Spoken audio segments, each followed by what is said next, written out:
Welcome back to the channel. It's me, Eric. If you're new, please subscribe. Today we're going to be changing out the seals on the throttle body for the EVO 8 and 9. I get asked all the time what I like about the EVO 10 and what I like about the EVO 9.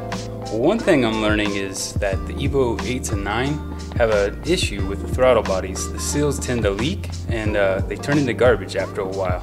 I never had this issue on an EVO 10, so that's one thing I'd say I like better on the EVO 10 than the EVO 9. Let's get started and take this throttle body off.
Now that we got this out of the car, we can start disassembly. But before we disassemble it, we got to do a few things first. We need to make a few marks on the throttle body. That way, when we reassemble it, it goes back in the car the way it was when we took it off. But first, we're going to clean it up with some alcohol. That way, the Sharpie marks don't get rubbed off in the process of taking it apart.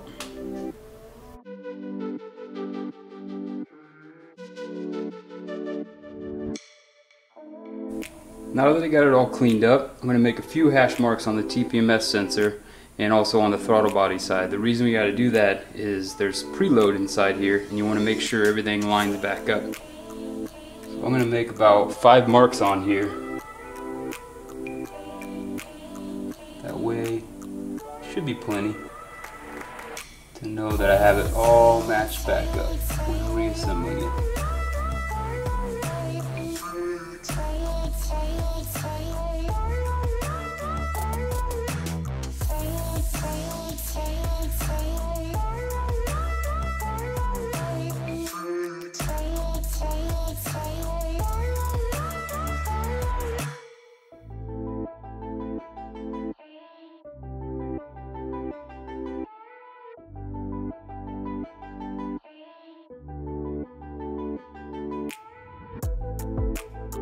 There's a couple washers that are inside here that are held in by a C-clip. We need to remove that C-clip with a pair of pliers. So let's go ahead and do that.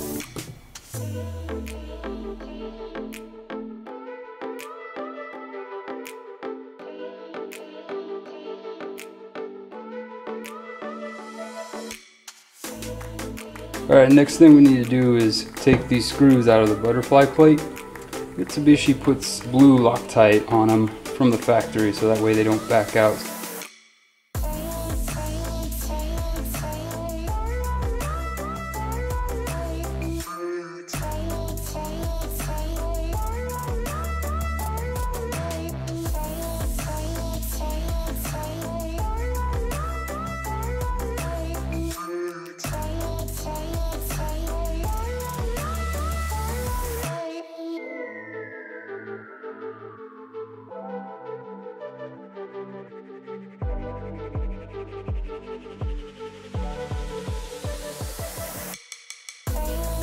I'm just going to remove these washers right here.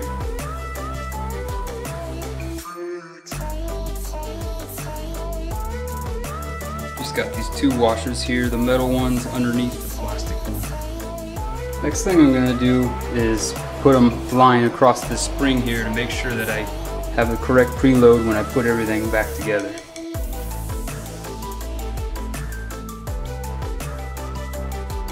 Now I'm just going to pull out the shaft.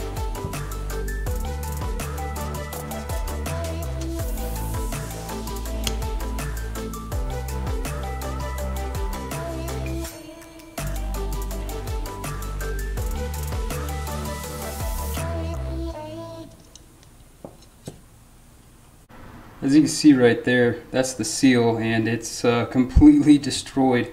It's not even attached to the fitting. Here comes the tricky part. We need to remove these seals. You can either do it using a flathead screwdriver or a pick, but you want to make sure that you don't damage the inside of the cylinder wall.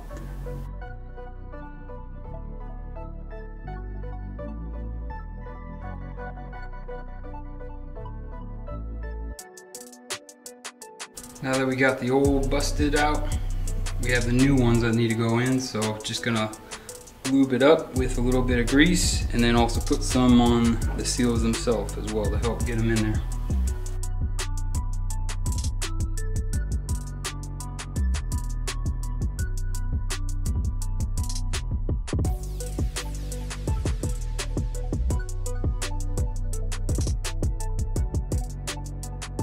Now we're just going to put it in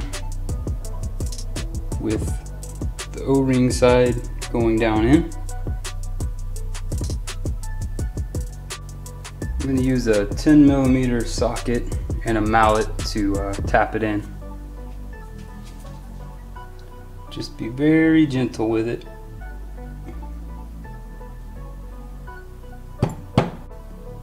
I'd recommend ordering some extra ones, just because it's pretty soft metal and really easy to bend, and that's what I ended up doing actually on one of them. So like I said before, just be very careful and take your time pressing them in. It's time to put the shaft back in.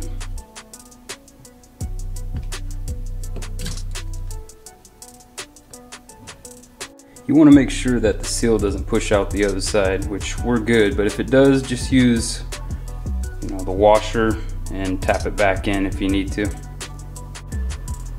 If you look here, you can see that the hash lines are all lined up, so this thing's got the proper tension on it and ready to reassemble. It's time to put the washers back on, so we'll start with the metal one first and then do the plastic one.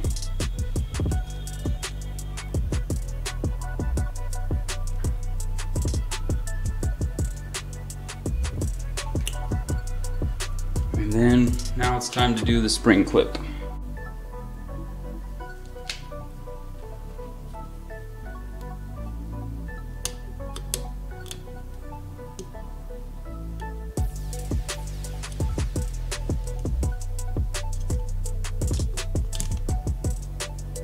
Now we're gonna install the TPS. Make sure that all the hash marks line up.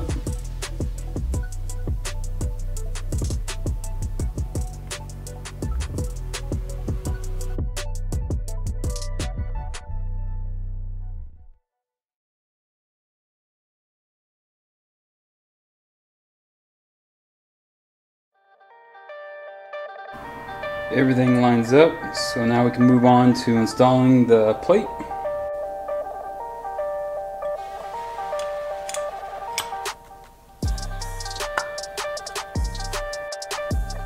And the factory Mitsubishi puts a little bit of Loctite on the screws that go on the butterfly valve. So we'll just use some of the blue stuff on here, that way these don't back out.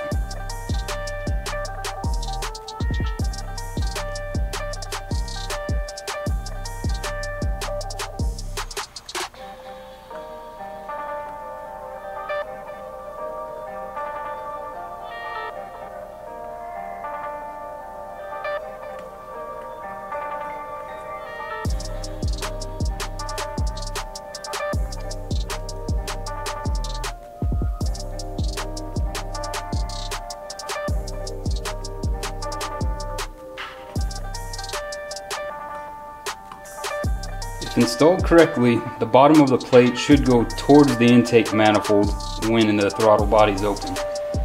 Just like that. This bad boy's ready to go back on the car. That's going to be a wrap on this video, guys. If you enjoyed it, smash that like button and also subscribe. Till next time.